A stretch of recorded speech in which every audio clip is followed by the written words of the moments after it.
আহক আজি জাতিলাওৰ সৈতে ৰৌ মাছৰ আঞ্জা বনাই খাওঁ। ধুনীয়াকৈ মই জাতিলাওটো গুচাই ল'লোঁ। গুচাই মানে সৰু সৰুকৈ কাটি ল'লোঁ। তাৰ পাছতে এয়া মাছ কেইপিচ মই নিমখ হালধি দি সানি ল'লোঁ।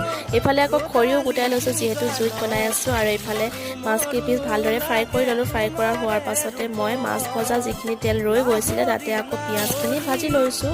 তাতে অকণমান হালধি দি ল'লোঁ। তাৰ পাছতে খুন্দি ৰখা আদা নহৰু পেষ্টখিনি দি ভালদৰে এবাৰ ভাজি ল'লোঁ।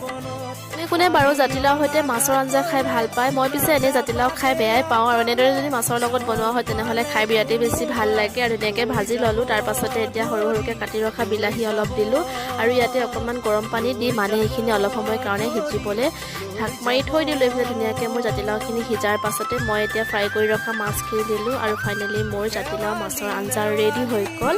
আৰু এইফালে গৰমে গৰমে ভাতো বাঢ়ি ল'লোঁ, মানে এতিয়া খাই কৰি লওঁ। আজিলৈ বাই।